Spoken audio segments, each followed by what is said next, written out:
Poplatky v našich materských školách prešli výraznou zmenou. V tomto školskom roku sa podstatne mení poplatok, ktorý sa vyberá v školskej jedálni, a ten, ktorý sa vyberal v minulosti v materskej škole, je úplne zrušený. Všetky zmeny sa vykonali ešte vo februári tohto roka, tým, že Mestské zastupiteľstvo prijalo všeobecne záväzné nariadenie, ktorým upravilo poplatky, alebo teda príspevky zákonných zástupcov, či už v materských školách alebo v školských jedálniach. Pre ozrejmenie, pre rodičov veľmi dôležité informácie: poplatok alebo príspevok zákonných zástupcov na čiastočnú úhradu výdavkov materských škôl je zrušený. Ten sa od 1. septembra už nebude vyberať vôbec.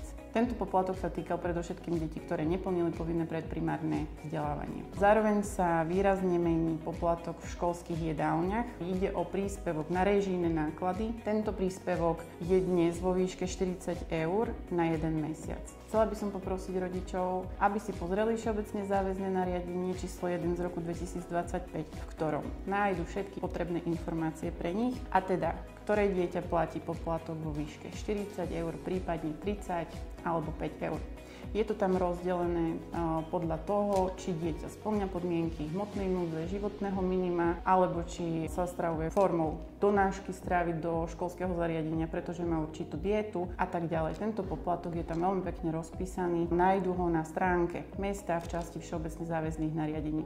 Zároveň by sme chceli informovať rodičov, že príspevky, ktoré uhrádzajú v školských jedálniach, sú zložené z dvoch častí. Prvú časť tvorí príspevok na potraviny, ktorý sa vždy odvíja od finančného pásma, v ktorom sa momentálne nachádzame.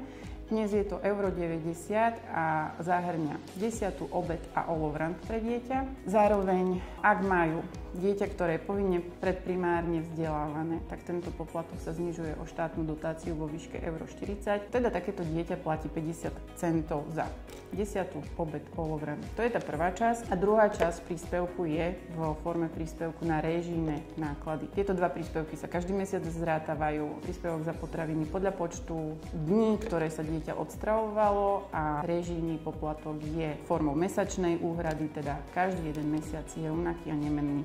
Napriek tomu, že príspevok na čiastočnú úhradu výdavkov materskej školy sa na deti povinne predprimárne vzdelávané nevzťahoval, tento poplatok na režijné náklady v školskej jedálni platí pre všetky deti, a je to preto, že nebolo možné aj s prihliadnutím na predošlý protest prokurátora upraviť tento poplatok rozdielne vzhľadom na to, že by to bolo diskriminačné opatrenie, a teda musí byť určený tak, že je pre všetky deti, ktoré navštevujú materskú školu, rovnaký.